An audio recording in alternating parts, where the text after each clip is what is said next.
예수님께서 이제 갈릴리 바다를 가시는데 원래는 바다가 아니라 호수입니다. 호수인데 호수가 너무 넓은 거예요. 너무 넓다 보니까 야 바다와 같구나 해서 바다라고 했습니다. 그런데 거기에 보니까 그 예수님의 제자들이 그물을 던지면서 물고기를 잡는 겁니다. 여러분 이 그물을 던져서 물고기를 잡는다는 것은 우리 모두에게도 해당되는 이야기입니다. 모든 사람들이 내가 얻고 싶은 것을 얻기 위해서 그물을 던지는 거죠. 직장 생활을 하는 것도 그렇고 또 내가 운동을 하는 것도 마찬가지입니다.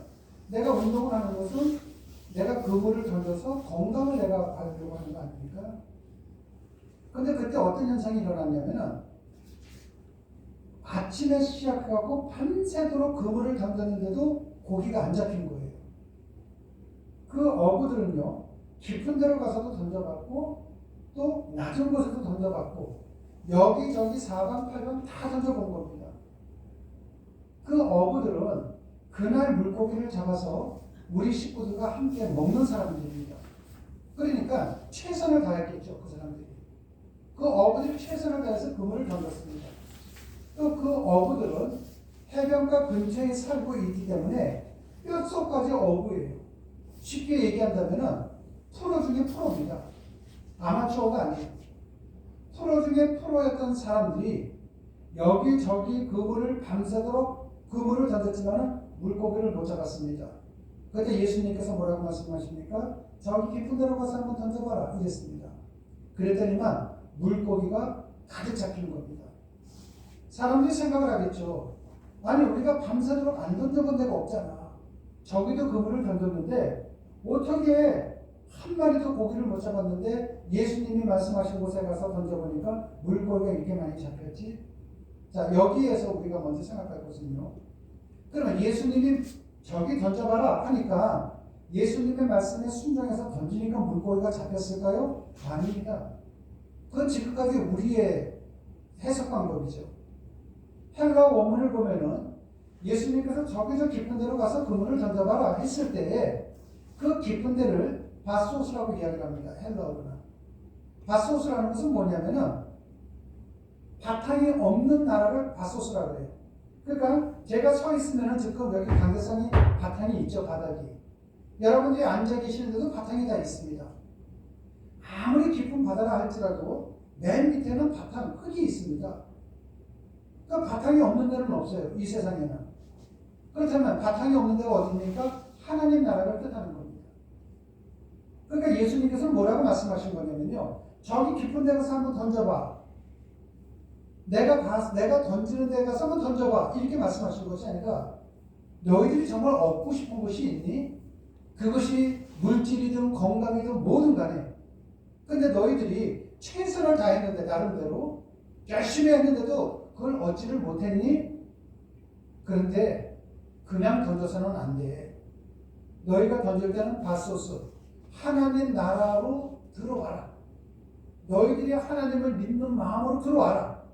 하나님의 말씀대로 살아가라. 하나님의 통치 속에 들어와라. 그리고 나들의 그물을 던져라 이 뜻입니다. 그러니까 하나님 안으로 내 마음이 몸만 예배당에 오는 것이 아니라 내 마음이 하나님 나라에 들어가서 뭐를 한다면은 그물을 던질 때마다 많은 것을 얻게 된다는 거예요. 여러분 그런데 우리는 일반적으로 생각할 때 그러면은 내가 하나님을 믿는 마음을 갖고 던지면은 돈도 많이 벌 수 있을까? 이렇게 생각을 합니다. 네, 벌 수는 있어요. 근데 중요한 것이 뭐냐면은 나는 돈만 많았으면 좋겠어. 이런 생각을 했다고 쳐보십시오. 그런데 그 돈을 내가 많이 벌었으면 좋겠다는 마음을 가졌을 때 내가 원하는 만큼 그 돈을 벌지를 못하면 무슨 생각을 할까요? 도둑질을 생각하고 사기를 칠 거를 생각하고 이렇게 되는 거예요. 세상의 사람들이 왜 범죄를 저지르려면은 내가 내 욕망을 채우기 위해서요. 그러다 보니까 아무리 내가 돈이 많다고 하더라도 행복하지 않은 사람들이 우리 주변에 굉장히 많습니다. 행복은요, 돈으로 하는 것도 아니고 그 어떤 걸로도 하는 것이 아니에요. 행복 그렇다고 해서 돈이 없어야 행복한다 이것도 아닙니다. 내가 뭔가 소유가 있느냐 없느냐 이걸 떠나서 내 마음이 행복하면 행복이라는 것이죠. 근데 내가 아무것도 없고 몸도 연약한데도 불구하고 내 스스로가 행복한 마음을 가질 수가 있을까요? 못 가집니다. 내가 아무것도 없고 몸도 아픈데 어떻게 행복할 수가 있겠습니까? 그렇기 때문에 거기에 필요한 것이 뭡니까? 하나님의 역사심이라는 거예요. 하나님이 개입을 하시면은 내가 많은 걸 갖고 있든 조금 갖고 있든 어떤 상황 속에서는 행복해진다는 것이죠. 내가 원하는 걸 다 갖게 된다는 거예요. 우리가 세상에서 존경하는 사람들을 보십시오. 옛날에 지금으로 친다면은 국무총리 자리까지 올라갔던 사람들 가운데 속에서도 정말 그 자기 집에서 비가 새는데도 불구하고 나는 행복해 했던 분들도 굉장히 많습니다. 대표적인 사람이 황희정승이죠. 우리 주변에 보면은 정말 행복한 사람들을 보면은 그분들은 소유에 관계없이 진정으로 행복을 느꼈다는 거예요. 그 행복을 누릴 수 있는 방법이 뭐냐면은 하나님 안으로 들어와야 된다는 거예요. 우리가요. 오늘도 그런 얘기입니다. 제자들이 주님께 뭐라고 얘기했냐면요. 천국에서 누가 제일 큽니까? 이렇게 물어봤어요. 천국이 뭡니까? 몸도 그리고 물질도 모든 걸 초월해서 나는 항상 행복을 느끼는 것이 천국이죠. 지옥과 천국이라고 우리가 표현하지 않습니까? 그런데 이 제자들이 하는 말은 예수님이 나라를 잡으면은 정권을 잡으면은 누가 천국 같은 생활을 할 수 있습니까? 우리가 죽어서 가는 천국은 어떤 데입니까? 거기서 누가 제일 높습니까? 이런 뜻도 되지만은 여러 가지 해석이 가능하지만요. 예수님, 내가 천국처럼 살려면은 어떻게 해야만 됩니까? 이 뜻이 되는 거예요. 그때 예수님께서 뭐라고 말씀하셨냐면은 진실로 너희들에게 이르노니 너희가 돌이켜 어린아이들과 같이 되지 아니하면 결단코 천국에 들어가지 못하리라. 그러므로 누구든지 이 어린아이와 같이 자기를 낮추는 사람이 천국에서 큰 자다. 이렇게 나옵니다. 그런데 여기서 핵심이 뭡니까? 여기서 핵심이 뭐냐면요. 돌이켜라는 표현입니다. 너희들이 돌이켜 어린아이가 되지 아니하면 이 뜻이에요. 우리는 어린아이들은 어른들의 말에 순종을 합니다. 하나님의 말씀에 순종하는 자가 천국에서 제일 큽니다. 이렇게 생각을 많이 했습니다. 그것도 맞습니다. 그런데 여기서 제일 우리가 중요한 것은 뭐냐면요. 돌이키라는 뜻이에요. 돌이키라는 것이 뭡니까? 방향을 바꾸는 걸 얘기하는 거예요. 너희가 지금까지는 너희 방법대로 살았던지만은 이제부터는 방향을 바꿔서 하나님 안으로 들어와라. 아까 제가 그물을 던질 때에도 바소스 하나님 안으로 들어오라고 하지 않았습니까? 여기도 마찬가지입니다. 너희가 돌이켜 어린아이와 같지 아니한다면 돌아와라 이거죠. 여러분 어린아이들은요 스스로가 할 수 있는 게 없어요.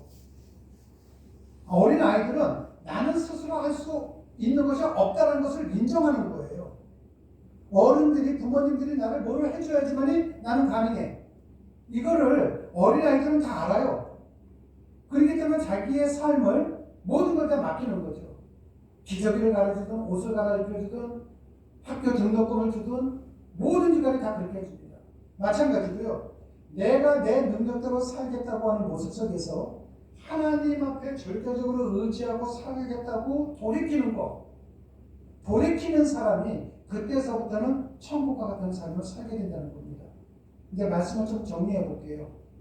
아까 그거를 던졌던 그 어부들은 프로들입니다. 달고 다른 사람들이에요. 하지만 자기 능력대로 자기의 방법대로 최선을 다했을 때 사람들은 얘기합니다. 내가 최선을 다할 때 내가 잘못한 게 뭐가 있어. 나는 내 나름대로 최선을 다했는데 나는 법 없이도 사는 사람이야. 그거 뭐를 뜻하는 겁니까? 근데 왜 내가 이렇게 돼야 돼? 억울함을 표현하는 거죠, 대부분. 거기에 뭐가 빠져 있습니까? 내가 내 능력대로 살아가려고 했던 것은 하나님 앞에서는 최선을 다하지만은 그 최선을 다할 때 기준이 뭐가 되게 되냐면 내 힘이 아니라 하나님이 되셔야 됩니다. 만약에 내 기준대로 살면은 나는 누군가를 밟고 올라가야 되는 거예요. 인간 사회는요. 내가 1등이 되기 위해서는 2등, 3등을 이겨야 되잖아요. 모든 게 그렇거든요. 우리가 쉽게 얘기하면은 요즘 제가 쉽게 표현하면요. 우리가 화투를 친다고 쳐보십시오. 고스톱도요. 내가 고스톱을 치기 위해서는 어떻게 됩니까? 이기기 위해서는 누군가를 이겨야 돼요. 화투뿐만이 아니라 공부도 그렇고 세상 모든 게 다 그렇다는 거예요.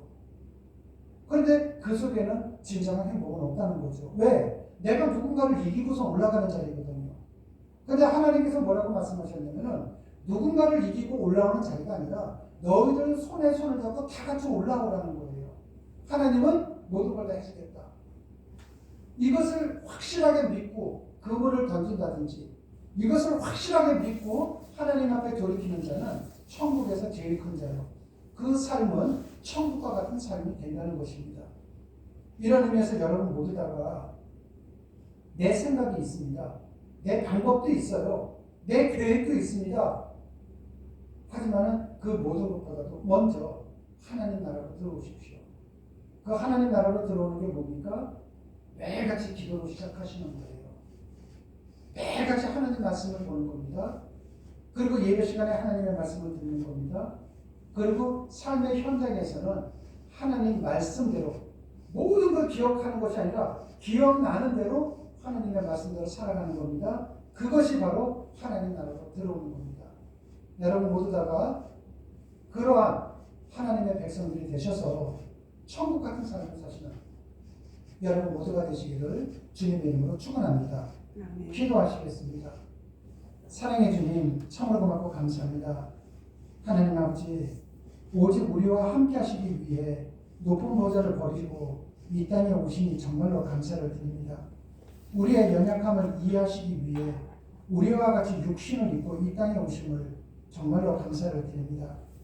친히 우리와 같은 인간으로 오셔서 우리와 함께 오시고 우리와 함께 즐거워하심을 정말로 감사를 드립니다. 우리도 주님께서 그렇게 하셨던 것처럼 우리의 연약한 가족들과 이웃들, 나아가 국가와 온 인류와 더불어 함께 해줄 수 있도록 도와주시옵소서. 우리 모두 다도 나만 생각하면서 살아가는 삶이 아니라 더불어 함께 살아갈 줄 아는 자가 될 수 있도록 은혜를 베풀어 주시옵소서. 하나님을 사랑하는 것을 사람을 사랑하는 것으로 드러낼 수 있는 우리 모두가 되기를 원합니다. 주님 고맙습니다. 예수님 이름으로 기도드렸습니다. 아멘. 우리 찬송